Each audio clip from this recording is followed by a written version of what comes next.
Um, okay, so I'm gonna go kind of quick because I have a lot of stuff to talk about this week. Sunday, after I got back from doing everything, I went to dinner with two girls in my building and a guy from my school, and we went to Lotteria at first, and then we went to get some chicken after. And that was fun. We stayed up probably too late, like you always do in Korea.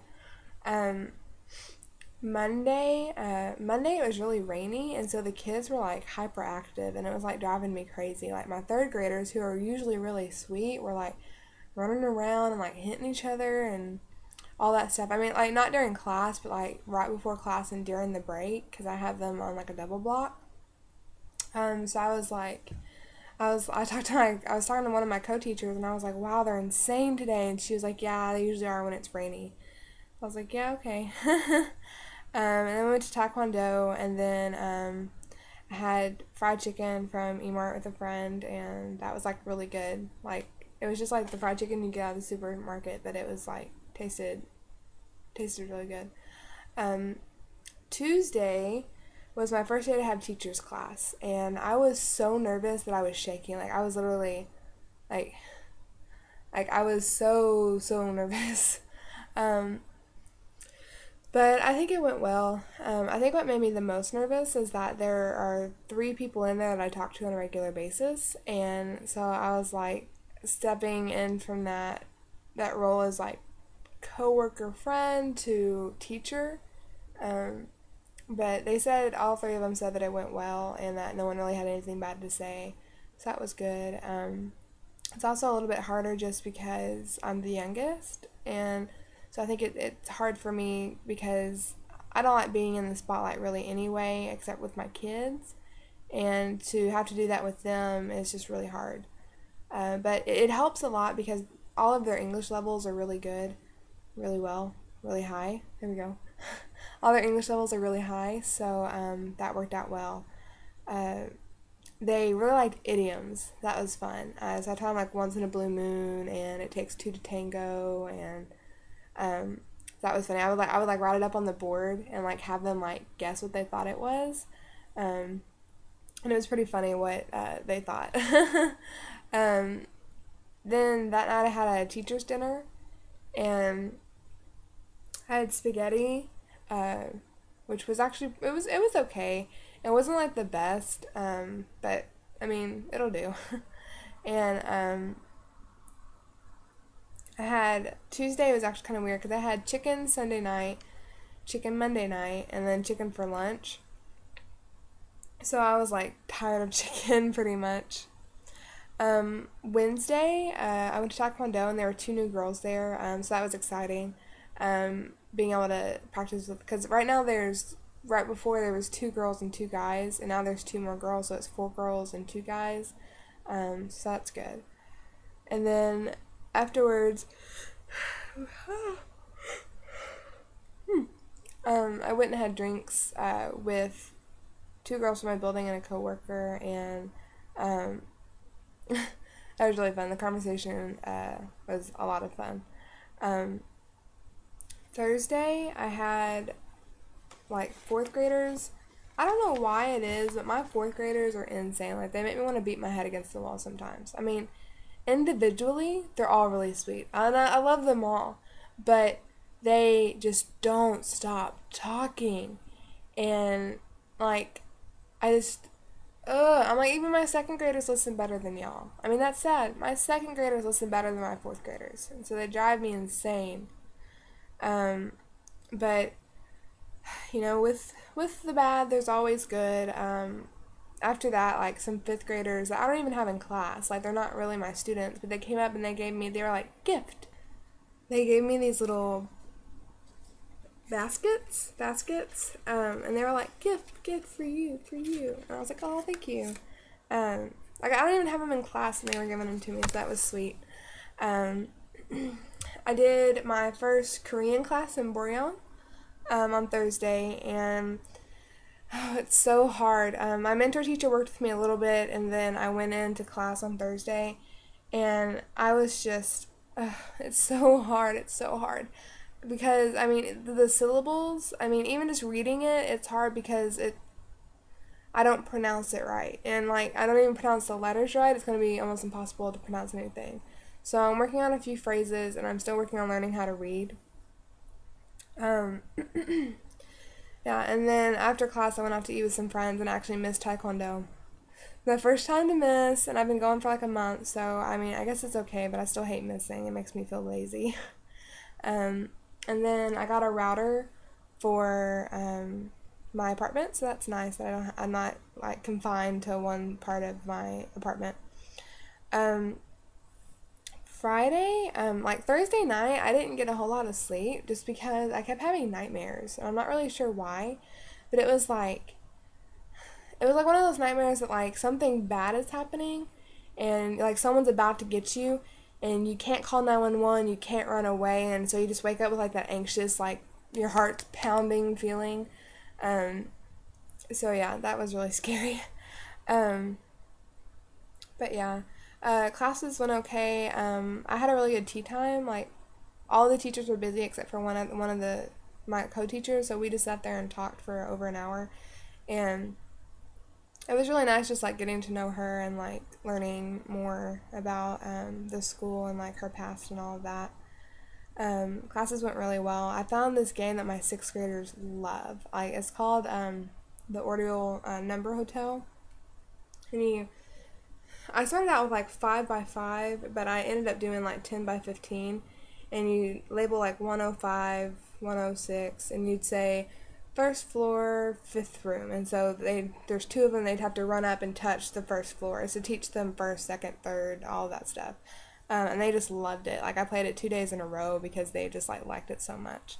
So I was really glad I found that. Friday, I left school a little bit late. I was wanting to catch the 5 o'clock bus to Seoul, but I didn't make it, so I ended up getting home and showering and packing and all that stuff and catching the 6 o'clock bus. Yeah, like there's like the sweet story, but I'm kind of not going to say it on here. And then, so I went to Seoul that night, and I met up with a friend from Gwangju and one of her friends, and like, we left from the bus station to go to our hostel, and we got a little bit lost, but it ended up being okay. At this hostel, there's 8 people per room, so there was 4 bunk beds, and so I knew 2 of them, and then Natasha knew the other people, and so like they're walking in and I'm meeting all these people, and like one guy walks in and he's actually from my town. I was like, I know you. So that was pretty funny that like we ended up out of everybody in Korea, I ended up sharing a hostel with someone that I actually knew. So that was funny. Saturday, I only had about 4 hours sleep. I had to wake up at like 6 a.m. because I went to the DMZ, which is the North Korean South Korean border. I didn't tell anybody back home just because I didn't want to freak anybody out, but I did make it back alive. I'm in my apartment. It's Sunday now, so, oh yeah, happy Easter. Yay! And I'm going to do a separate blog from the DMZ because I have like a lot of videos and pictures and stuff that will in no way, shape, or form fit into the 15 minutes that I'm allowed on YouTube for video. Came home. I left Seoul around 4 o'clock, and I got back around 6:30. I got back to my apartment. It was really good to be home, and like it felt so nice to take a shower. Like no shower ever feels better than when you've spent a night in a hostel. Like, yeah, it just can't. One funny thing about the DMZ is that you have to sign this contract saying pretty much if the North Koreans kill you, we're in no way responsible of your death.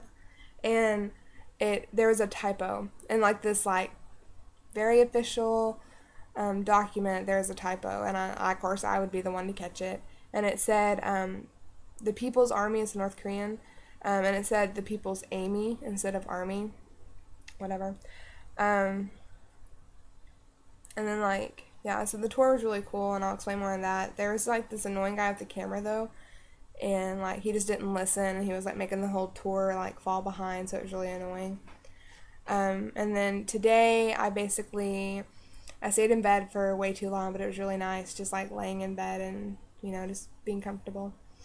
Yeah, and then so I got up and I went and there's like a new girl in town, so me and Zilka met up with Christy, and like we kind of showed her around a little bit, and then we went and ate Chinese food.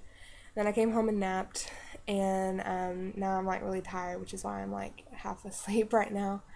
Some funny things that happened. I was cooking, you know, like those cup of ramen.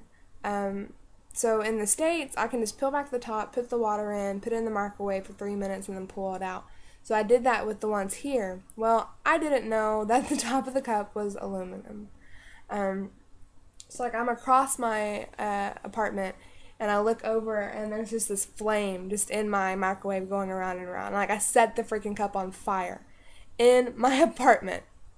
I was so scared. So I ran over and I opened the microwave, and it was just flaming. It was just sitting there, a little fire. So I had to like blow it out. Like it was, oh my god, it was awful. It was really funny though. Good story, good story. Yeah, so that's like my near-death experience here in Korea.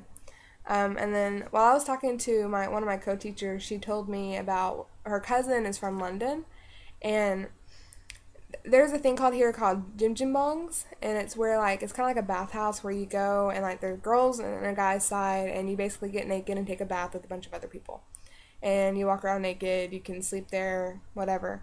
And he obviously this isn't normal in Western culture, and she said that her cousin came in and her brother offered to take him, and he was like, oh no, I'm not gay, like thought he was like trying to take him to like a gay house, because that is kind of what it sounds like. But yeah, so that was funny.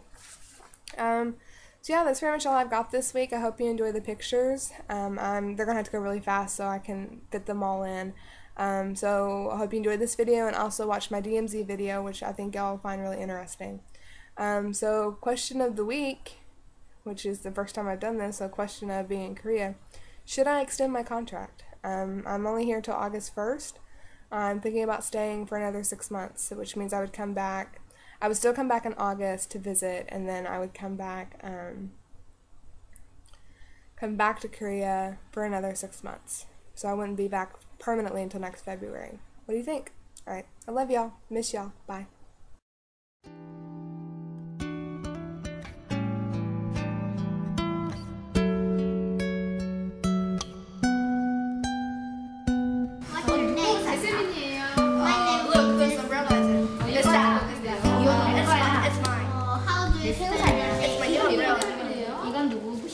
너의 눈물 속의 의미를 다 알 수는 없지만, 하지만 네가 우울해지면 내 가슴도 메어와. 너의 눈물이 마를 때까지 내게 불러주는 이 노래, 항상 곁에 있을게. 오지나 너의 아픈 그 상처 내가 감싸줄게.